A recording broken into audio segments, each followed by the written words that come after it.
Hi hello नमस्कार.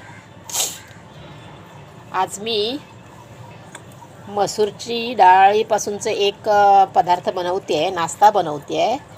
त्यासाठी मी ही अर्धा तास डाळ भिजवून घेतली आहे.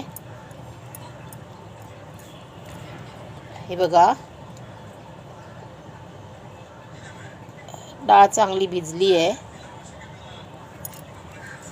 मी ही एक वाटी भरून डाळ घेतली होती, भिजत ठेवली होती आणि ती आता भिजून एवढी झाली आहे. आता याच्यापासूनची एक छान अशी रेसिपी बनवते नाश्त्याची.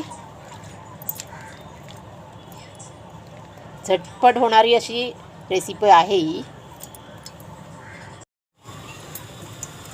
आता ही डाळ मी मिक्सरमध्ये बारीक करून घेते.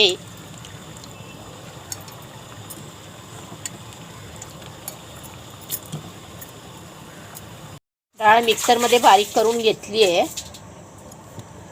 आता एका भांड्यामध्ये काढून घेते.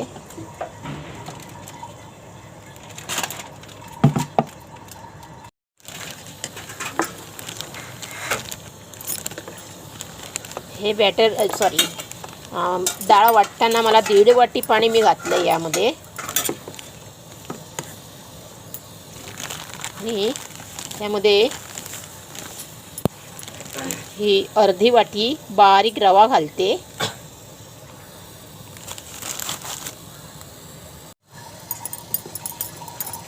चांगलं मिक्स करून ही 15 मिनटं बाजूला ठेवून देते. हे रवा पाणी ॲब्झॉर्ब करेपर्यंत बाजूला ठेवून देते आणि त्यानंतर आणखी पाणी लागलं तर घालेन. आता 1.5 वाटी पाणी घातलं आहे वाटताना. चांगलं फेटून घेते आणि 15 मिनटासाठी 10 मिनटासाठी ठेवून देते बाजूला.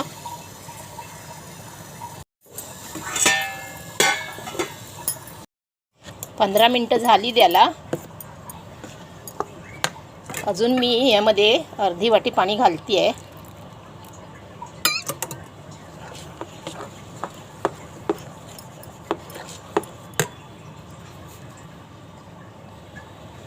अर्धा चमचा मीठ घालून घेते.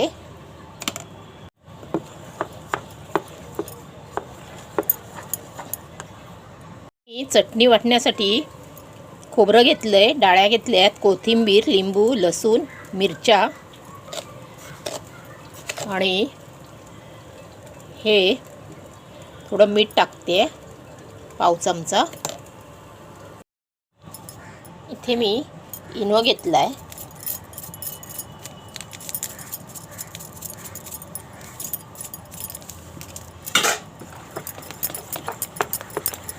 चांगलं फेटून घेते आहे. झटपट होणारी रेसिपी आहे. अगदी अर्ध्या तासामध्ये 10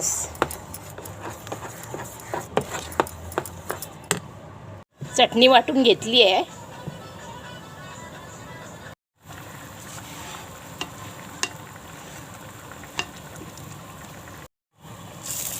इथे मी तवा ठेवला आहे.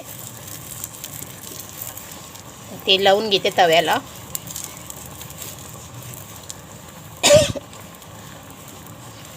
मी मसूर डाळीचे डोसे बनवते आहे.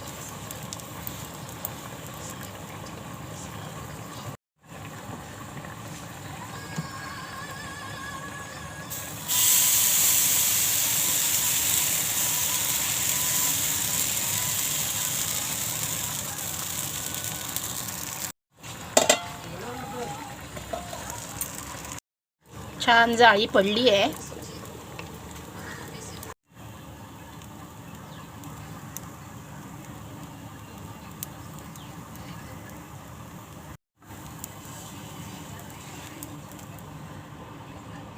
अगदी जाळीदार डोसा बनला आहे. मसूर डाळीचा डोसा आहे हा. गरमागरम नाश्ता तयार आहे. मसूर डाळीचे डोसे, सांबार आणि चटणी. माझी रेसिपी कशी वाटली नक्की कमेंट करून सांगा. लाईक करा, शेअर करा आणि सबस्क्राईब करायला विसरू नका प्लीज.